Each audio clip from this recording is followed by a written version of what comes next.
আসসালামু আলাইকুম। তাসমিনের রান্নাঘরে সকলকে আমন্ত্রণ। আজকে আমি রান্না করব মুরগির মাংস স্বর্ণ আলু দিয়ে। তার জন্য নিয়েছি 1 কেজি মুরগির মাংস, 1 বাটি স্বর্ণ আলু কেটে ধুয়ে নিয়েছি।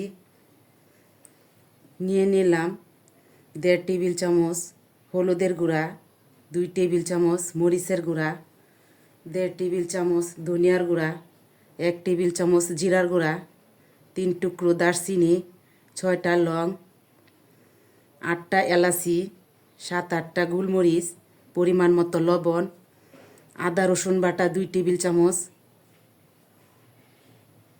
একটা রসুনের কোয়া নিয়েছি, 1 কাপ পেঁয়াজ কুচি, 2টা তেজপাতা মাঝখান থেকে চিড়ে নিয়েছি।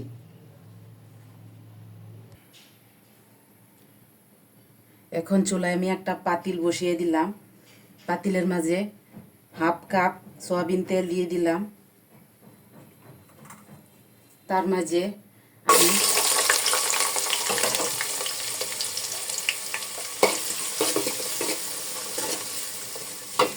লালচে বাদামি হওয়া পর্যন্ত ভেজে নিব।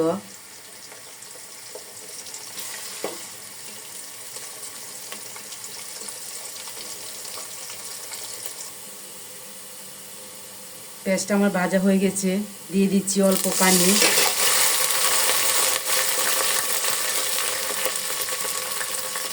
সবগুলো মশলা নিয়ে একসাথে ভালোভাবে কষিয়ে নেব।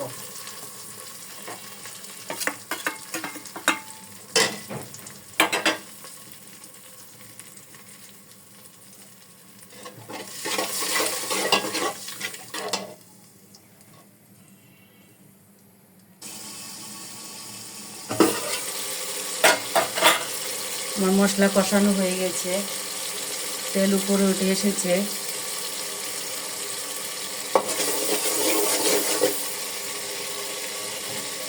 এখন আমি মাংস দিয়ে দিব।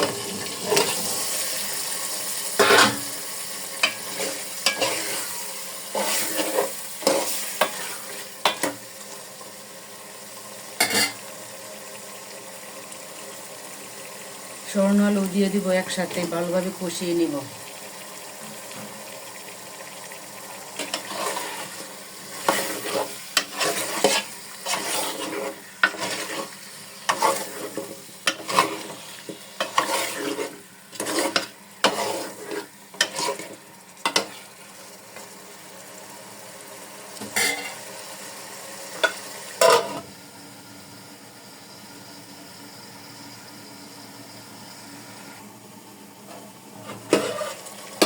মাংসটা আমার কষানো হয়ে গেছে।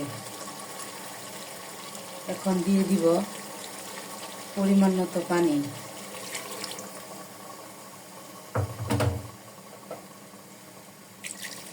আমি এতটুক ঝোল রাখবো, এর থেকে বেশি ঝোল রাখবো না।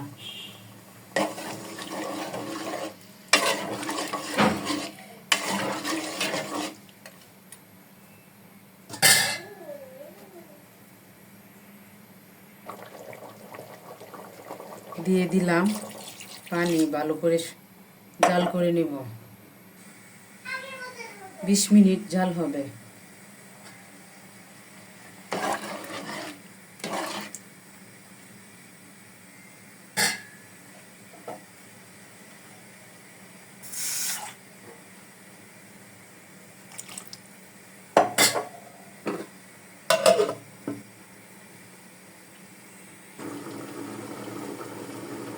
তরকারি আমার হয়ে গেছে।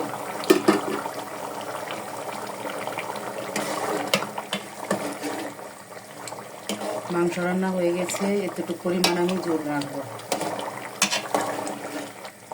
এর থেকে শুকিয়ে ফেললে ভালো লাগবে না। এখন আমি পরিবেশন করে নিব। স্বর্ণ আলু দিয়ে আমার মাংস রান্না হয়ে গেছে। এখন আমি পরিবেশন করে নিয়েছি। আমার রেসিপিটা যদি ভালো লেগে থাকে আপনাদের কাছে, তাহলে আমাকে লাইক এবং কমেন্ট করবেন প্লিজ। এতক্ষণ আমার ভিডিওটা দেখার জন্য ধন্যবাদ। আসসালামু আলাইকুম, আল্লাহ হাফেজ।